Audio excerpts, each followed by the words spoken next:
Friends, வணக்கம்.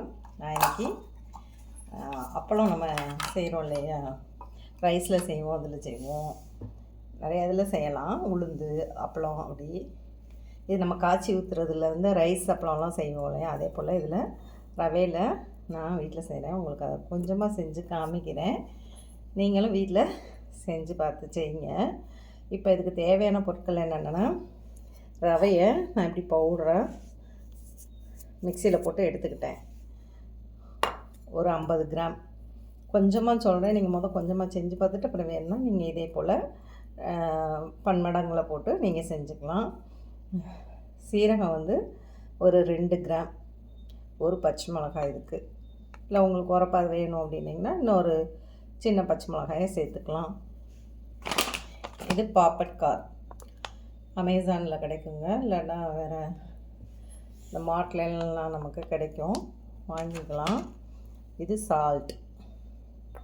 இந்த பாப்பட்கார் தாங்க கொஞ்சமாக எடுத்திருக்கேன். 1/8 டீஸ்பூன் தான் போடணும், கம்மியாக. அதாவது ஒரு 1.25 கிராம் இருந்தால் கூட நமக்கு போதுமானது.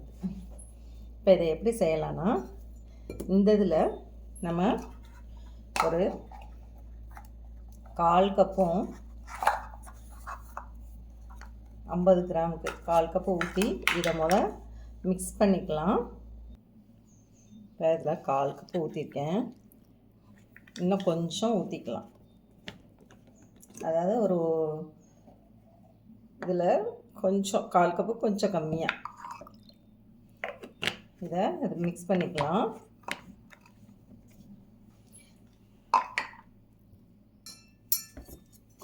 இதை இப்படி கரைச்சி விட்டுக்கோங்க. இன்னும் கொஞ்சம் கூட தண்ணி ஊற்றிக்கிட்டிங்கன்னா அங்கே கம்மியாக ஊற்றிக்கலாம், ஒன்றும் பிரச்சனை இல்லை. இதில் இன்னும் கொஞ்சம் கூட ஊற்றுறேன்.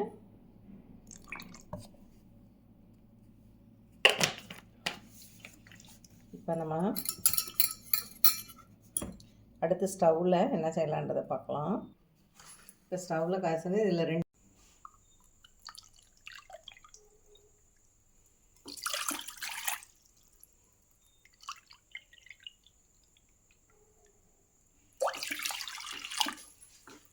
கொஞ்சம் சால்ட்டு, பாப்பட்கார் போட்டுடலாம். அதுக்கு முன்னாடி இதை நம்ம இடிச்சுக்கலாம், இல்லைன்னா மிக்சியில் ஒரு சுற்றி லேசாக சுற்றி எடுத்துக்கலாம். பாருங்கள், மிக்சியில் அப்படி பொடிச்சு எடுத்துக்கோங்க. இப்போ இதில் ரவையை போட்டு கிண்டலாம்.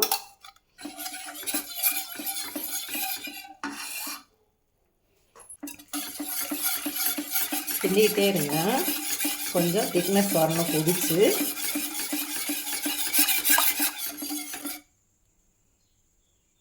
இது நல்லா கெட்டியாக வருங்க. நம்ம பாயசம்லாம் செய்வோம்ல, அப்படி கெட்டியாக வரும். அப்போ நம்ம இந்த ஜீரகம் பொடிச்சு வச்சுருந்தோம் இல்லையா, பச்சை மிளகாயும் ஜீரகத்தையும் போட்டுடலாம். அடுப்பை குறைச்சி வச்சுக்கலாம். இதில் பச்சை மிளகாய் சீரகத்தை இதில் போட்டுடலாம். அதுக்கு முன்னாடி உப்பு பார்த்துக்கோங்க, பத்தலைன்னா இன்னும் கொஞ்சம் சேர்த்து நீங்கள் உங்களுக்கு தகுந்தவாறு உப்பு போட்டுக்கலாம்.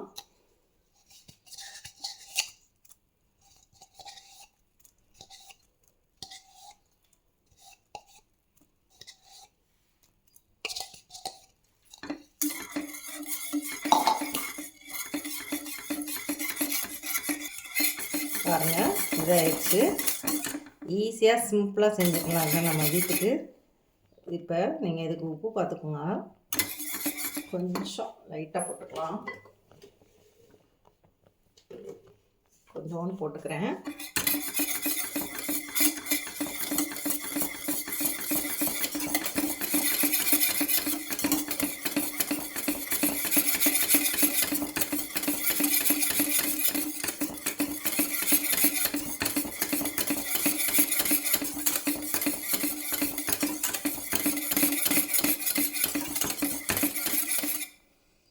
கொதிக்குது பாருங்கள். ஜாஸ்தியாக செஞ்சிங்கன்னா நல்லா ஒரு பெரிய கடாயில் வச்சுக்கோங்க. நான் உங்களுக்கு 50 கிராம் ரவையை போட்டு தாங்க செஞ்சு காமிக்கிறேன். அதுக்கு எவ்வளோ அப்பளம் ஊற்றலான்னு பாருங்கள். நம்ம வீட்டிலே செஞ்சுக்கலாம். அந்த பாப்பட் காரம் மட்டும் வாங்கிக்கோங்க. அது இல்லைன்னா சோடாப்பு கூட கொஞ்சம் நம்ம போட்டுக்கலாம்.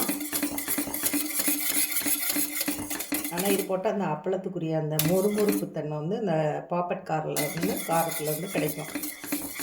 அது ஒரு சோடா வகை தாங்க.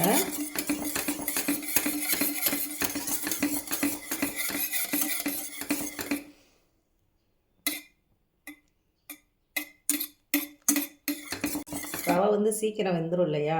கொதி வந்துருச்சு, போதும், ஆஃப் பண்ணிடுவோம். அந்த பச்சை மிளகாயும் இந்த இதுவும் சீரகமும் இதுலேயே இதாகிக்கும்.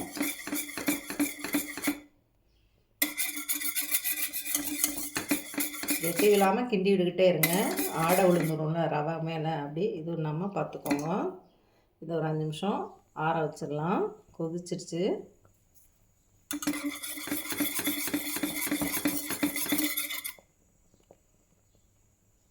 ஆஃப் பண்ணிடுறோம் ஸ்டவ்வை. இறக்கி ஆற வச்சிடலாம்.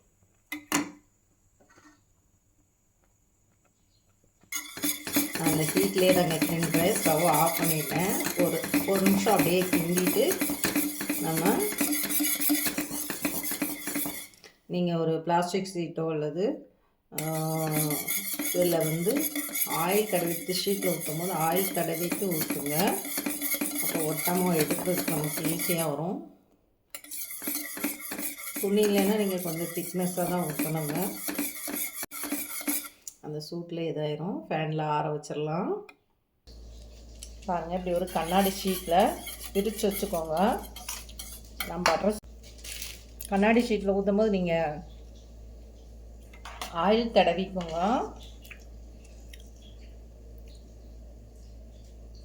உங்களுக்கு எந்த பெருசாக வேணுமோ அந்த அளவுக்கு நீங்கள் ஊற்றிக்கலாம். பாருங்கள், இதில் 19 அப்பளம் வந்திருக்குங்க. 50 கிராம் ரவைக்கு நம்ம இதை அப்படியே வெயிலில் தூக்கி வச்சு காய வச்சு எடுத்து பொரிச்சிக்கலாம். நீங்கள் நிறையா செஞ்சீங்கன்னா நல்லா ஒரு ஏர்டைட் பாக்ஸில் பிளாஸ்டிக் லாக் அண்ட் லாக் கவரில் போட்டு டப்பாவில் ஸ்டோர் பண்ணி வச்சுக்கிட்டிங்கன்னா உங்களுக்கு நல்லாயிருக்கும்.